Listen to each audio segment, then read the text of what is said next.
आनन्दलीलामय विग्रहाय हेमाभदिव्य छविसुन्दराय तस्मै महाप्रेमरसोप्रदाय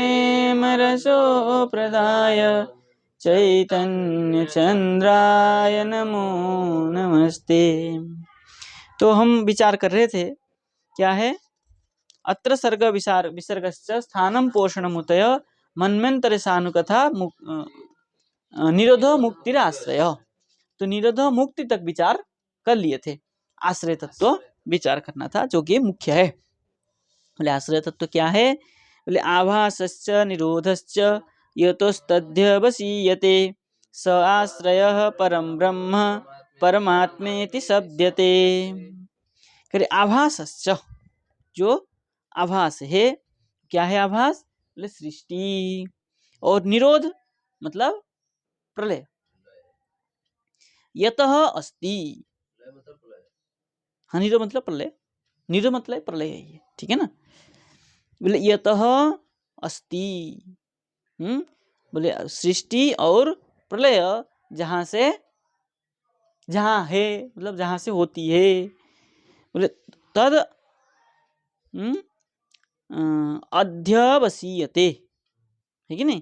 बोले वो उसको जिसमें प्रतिपादन किया गया है,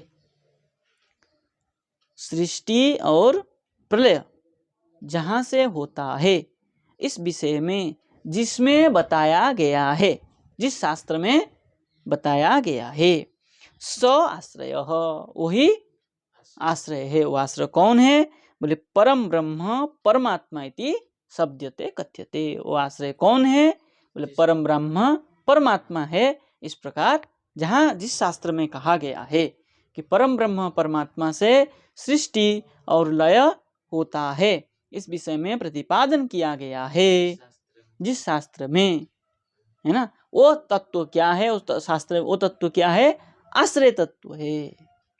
जहाँ पे परमात्मा परम ब्रह्म का बारे में, परम ब्रह्म परमात्मा से सृष्टि और प्रलय की विषय में जो कहा गया है शास्त्र में, है ना, जो शास्त्रों में, वो शास्त्र का वो तत्व, कौन सा तत्व, जो सृष्टि स्थिति भगवान से सृष्टि हुआ है, भगवान से ही भगवान में लय हुआ है, ये जो प्रतिपादन विषय है, इसी विषय को स्र आश्रय, उसी को आश्रय तत्व कहा गया है। हाँ, ये परमात्मा एक ही बात है, एक ही है। भगवान जो है, भगवान से ही सृष्टि हुई है, भगवान में ही लय हो जाता है। ये संसार का आश्रय कौन है, भगवान है। इसी को आश्रय तत्व कहा जाता है। स्पष्ट है।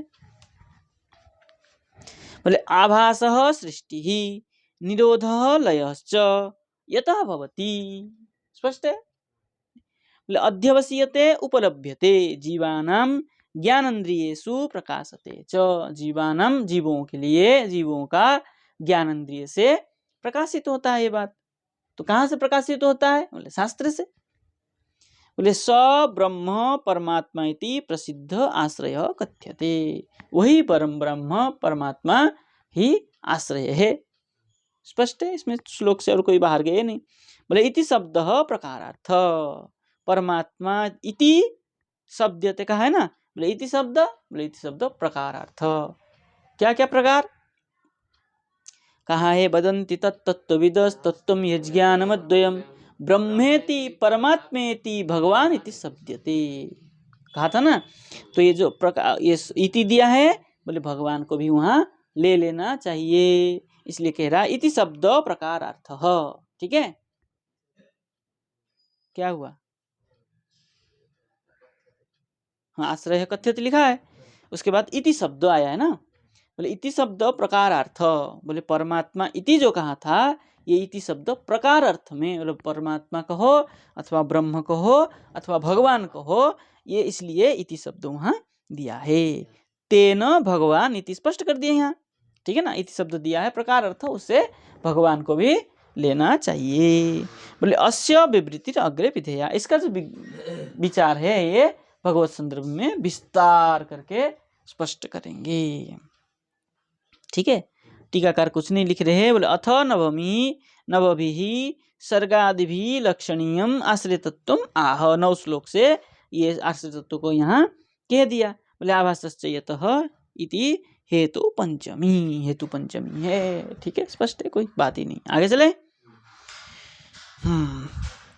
कह रहे स्थितौ च तत्र आश्रय स्वरूपम अपरोक्ष अनुभवेन व्यष्टि द्वारापि स्पष्टं दर्शयितुम् अध्यात्मात् अध्यात्मादि विभागम आह। ठीक है, कह रहे स्थितौ च, इसका स्थिति होने पर भी, किसका? ये जो ईश्वर का बताया, नहीं, जीव और ईश्वर की स्थिति की बात चल रही थी ना, अभेद की बात चल रही थी। अभी जो प्रसंग चल रहा था ईश्वर और जीव में अभेद है। इसी स्थिति में, जब अभेद की बात चल रहा था, इसी स्थिति में, अभेद स्थिति में, तत्र आश्रय स्वरूपम, वहां पर, इति स्थिति में, वहां पर जो आश्रय स्वरूप है, किसका आश्रय? जीव का जो आश्रय है, कौन है? अपरोक्ष अनुभवेन, जीव का आश्रय स्वरूप जो है अपरोक्ष अनुभव के द्वारा, व्यष्टि द्वारा भी, अपरोक्ष अनुभव अथवा व्यष्टि द्वारा, जी व्यष्टि समष्टि करके भी बात चली थी। तो व्यष्टि से क्या लिया था हमने? एक एक जीव भिन्न भिन्न है लिया था, और समष्टि से सबको, ईश्वर को लिया था, है कि नहीं? उसी को कह रहा है व्यष्टि भाव से अथवा अपरोक्ष भाव से स्पष्टम दर्शयितुम, स्पष्ट दिखाने के लिए अध्यात्मादि विभागम आह, अध्यात्मादि विभाग को बता रहे हैं। ठीक है, क्या बता रहे? देखिए, भागवत की प्रमाण दे रहे हैं। अध्यात्मिकोऽयं पुरुषः सोऽसावेवाधिदैविकः यस्तत्रोभयविच्छेदः पुरुषो ह्याधिभौतिकः एकमेकतराभावे यदा नोपलभामहे त्रितयं तत्रयो वेद स आत्मा स्वाश्रयाश्रयः। स आत्मा स्वाश्रयाश्रय है। ठीक है ना, स्व अपना ही आश्रय का आश्रय है। हाँ, स आत्मा, कौन सा आत्मा हो? बोले जो आध्यात्मिक अयम पुरुष, जो आध्यात्मिक जो पुरुष है वो क्या है? आध्यात्मिक पुरुष है। अर्थात बोले सो असौ एव आधिदैविक। ठीक है ना, वही आधिदैविक भी है। वही आधिदैविक है। और यह तत्र उभय विच्छेद, यह तत्र उभय विच्छेद, दोनों से भिन्न है। वो कौन है?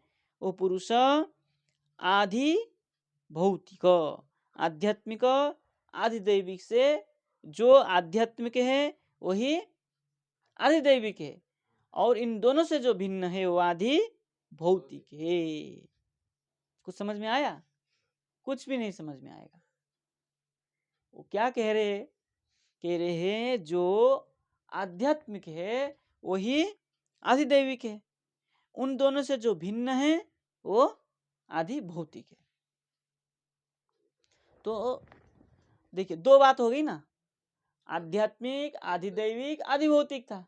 अभी 3 से 2 रह गया।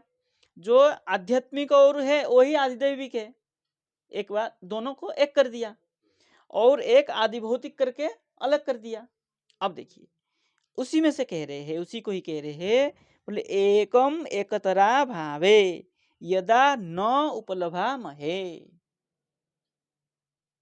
कह रहे एकम एकतरा अभावे, बोले एक के अभाव से दूसरे की जो अभाव हो जाता है, और बोले यदा जो इसके अभाव से इसके अभाव हो जाता है, और नो उपलब्धा में उसको उपलब्धि नहीं होती है। एक का नहीं रहने से एक नहीं रहता है, बोले ठीक है, बोले कहीं तो रहता होगा, बोले नहीं, उसकी उपलब्धि खत्म हो जाती है। यत् सत्य तत् सत्य, वही। देखिए, ईश्वर के बिना जीव का कोई सत्ता है? अगर ईश्वर नष्ट हो जाए, वो कभी होता नहीं है, यदि ईश्वर नष्ट हो जाए, क्या जीव की सत्ता बच जाएगी? इसलिए कह रहे हैं एकम एकतर अभावे, एक के अभाव से दूसरे की अभाव हो जाती है, और यदा नोपलभम है, उसका कभी उपलब्धि हो ही नहीं सकता है। और तृतीयम तत्र यो वेद, जो इन तीनों को जान लेता है, आदि दैवी क्या? जो इन तीनों को जान लेता है, कौन?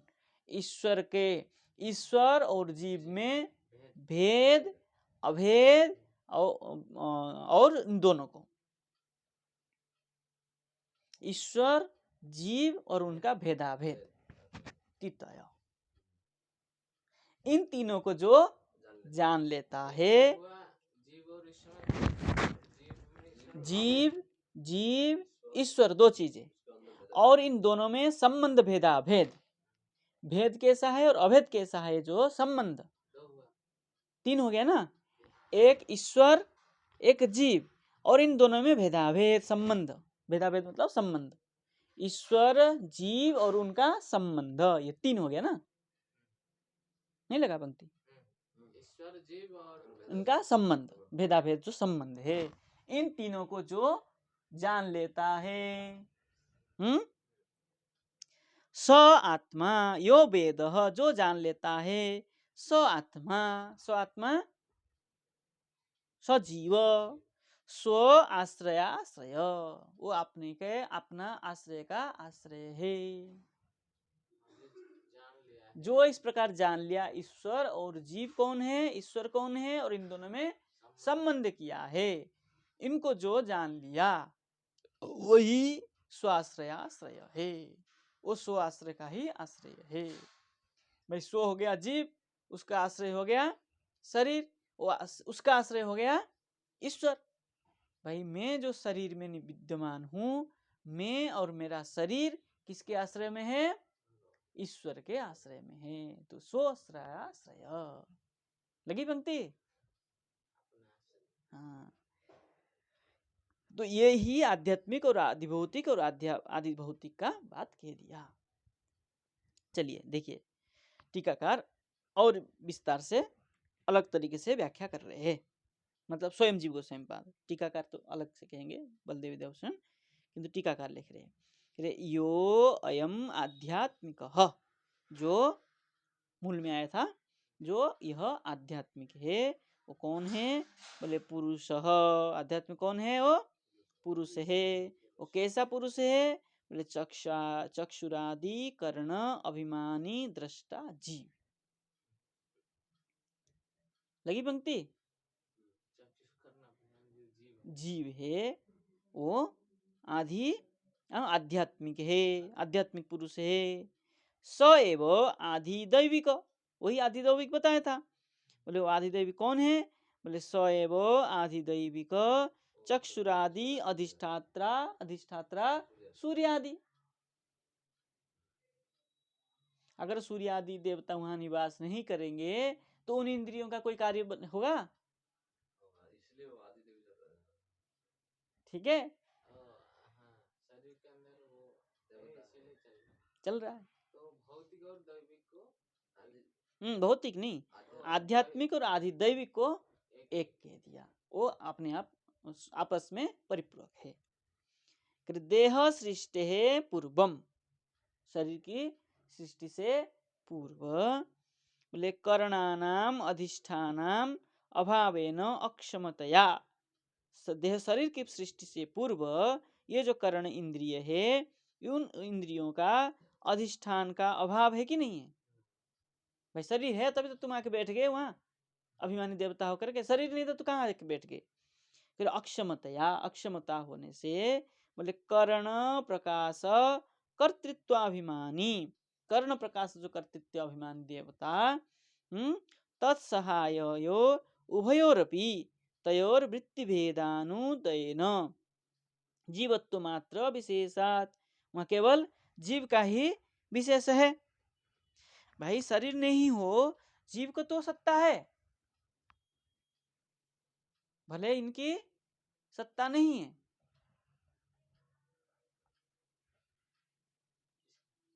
अभिमानी देवताओं का सत्ता नहीं रहता है ना भाई, ये शरीर होता है तभी उनका सत्ता है। इसलिए कह रहे यत उभय विच्छेद, इन सबका जब दोनों का विच्छेद हो जाता है तब शरीर में क्या रह जाता है, उसमें इन दोनों का जो नष्ट, इन दोनों नहीं होते हैं देह से पूर्व, तो क्या रह जाता है, जीव तो बना रहता है। शरीर नहीं है तो बाहर है देव, जीव घूमता रहता है कि नहीं। इसलिए कह रहे हैं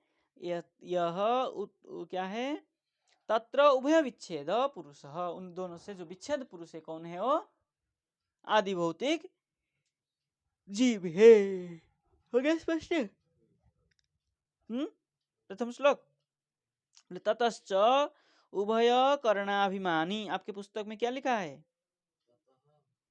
ततः उभय, उभय आगे कर्ण, कर्ण लिखा है ना आपकी पुस्तक में।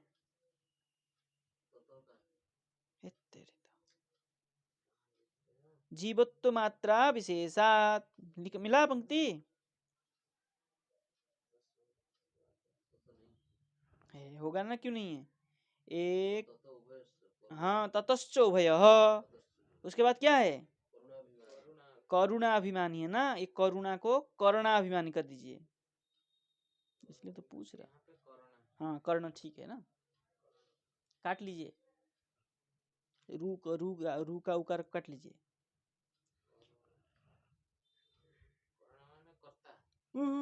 कर्ण इंद्रिय, कर्ण, अरे कर्णाभिमान अभी तो कह के आए, देह सृष्टे पूर्वम कर्णानाम अधिष्ठाना, नहीं लिखा वहाँ, कर्ण ही तो है, कर्णाभिमानी तो लिखा है वहाँ भी, पहले लाइन में नहीं लिखा है, यो एम आध्यात्मिक पुरुष चक्षुरादि कर्णाभिमानी। इंद्रियों को साथ, तो सारे इंद्रियों को जैसे इंद्रिय है ऐसे ही करण है, इंद्रिय शब्द का ही पर्यायवाची करण है। हाँ सारे इंद्रियों को करण कहते हैं।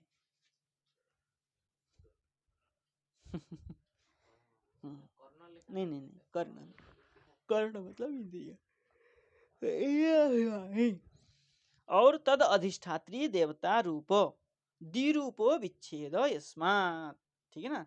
ये जो उभय विच्छेद लिख रहा था ना, उसके व्याख्या कर रहे हैं, बोले कर्णाभिमानी और तद अधिष्ठात्री देवता, कर्णाभिमानी देवता और उसके जो अधिष्ठात्री देवता, उन देवताओं की द्विरूप, उन दोनों का ही स्वरूप को विच्छेद यस्मात् स आदि भौतिक, स्पष्ट हो गया।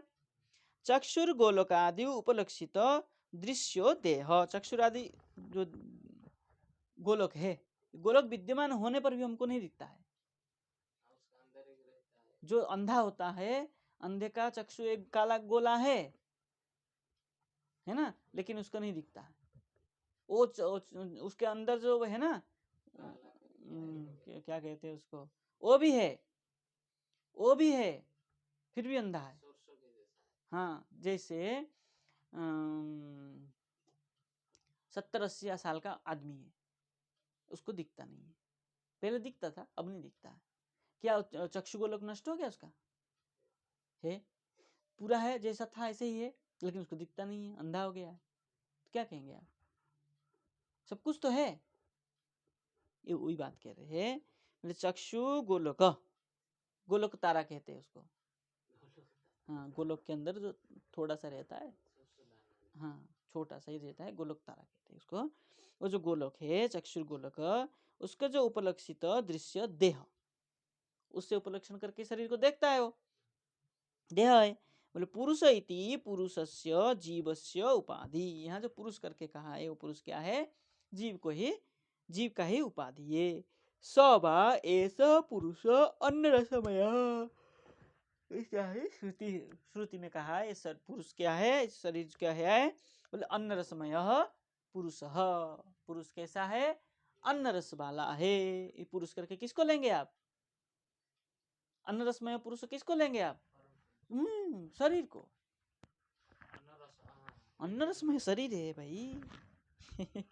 वो जीव का उपाधि है, परमात्मा थोड़ा। अन्न होगा तो शरीर बोलते हैं। हाँ, अन्न रसमय शरीर है, लेकिन वो शरीर कहने से पुरुष कह दिया। सवा ऐसा पुरुष अन्न रसमय, ये अन्न रसमय पुरुष कहने से क्या हो गया, ये पुरुष जो क्या है, शरीर ही है। लेकिन शरीर को कैसे आपने कह दिया पुरुष करे शब्द से, बोले जीव का उपाधि होने से।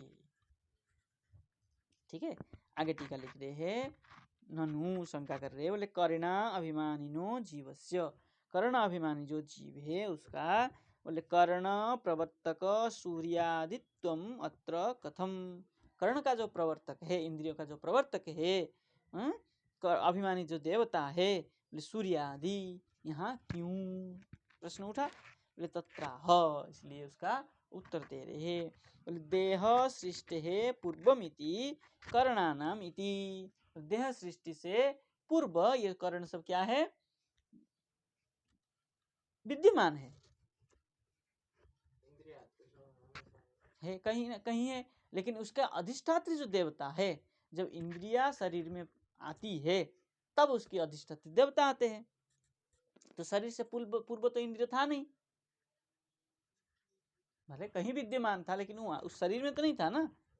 तो कह रहे हैं, बोले अधिष्ठान अभावेन, अधिष्ठान की अभाव से, चक्षु गोलकादि अभावेन इत्यर्थ, चक्षु गोलकादि का अभाव है, ऐसे ये जो उसी बात को ही स्पष्ट कर रहे। बोले उभयरपि, बोले तयो वृत्ति भेदा भेदा अनुदयन इति, उसकी जो वृत्ति है, उसकी स्थिति ज्ञान है, उसका जो उदय की अभाव से करणानाम विषय ग्रहणम वृत्ति, यहाँ करणों का जो विषय ग्रहण है, भाई शरीर है तभी हम चक्षु देख रहे हैं, शरीर ही नहीं था तो चक्षु भी नहीं है, तो किसी चीज को देख नहीं पा रहा, ठीक है, जीव में तो वो नहीं है ना। हाँ ठीक है, कह रहे हैं वृत्ति, बोले देवतानाम तो तत्र प्रवर्तकत्वम वृत्ति, वहाँ जो देवताओं की स्थिति है उसी को वृत्ति करके कहा है, उनके विच्छेद से जो पुरुष है जीव है वो आदि भौतिक है, ऐसा ही वही। अयमत्र निष्कर्ष, बोले देह उत्पत्ति पूर्वमपि जीवेन, देह उत्पत्ति से पूर्व जीव जो है, जीव के द्वारा, बोले सार्धम इंद्रियाणी, तत् तद देवताश्च संत्येव, है ना, इंद्रियों की सार्धम इंद्रियों से इंद्रियों की सहित, तद देवताश्च संति, इंद्रियों की सहित ही उनकी देवता निवासित है। इंद्रिय शरीर से पूर्व से इंद्रिय नहीं था तो उनकी देवता भी नहीं थे, इसलिए उनकी अभाव से उससे उस दोनों से भिन्न है वो जीव है, वो क्या है, आदि भौतिक है।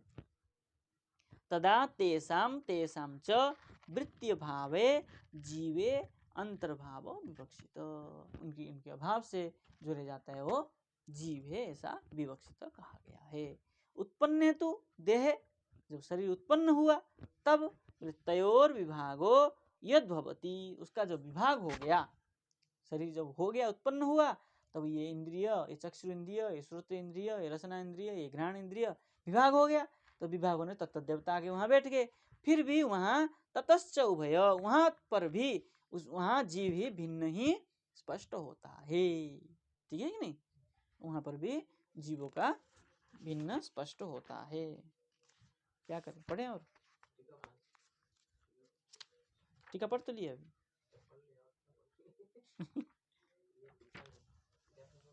टीका हो गया, चलिए रहने देते, कल पढ़ेंगे, ठीक है। जय जय श्री राधे।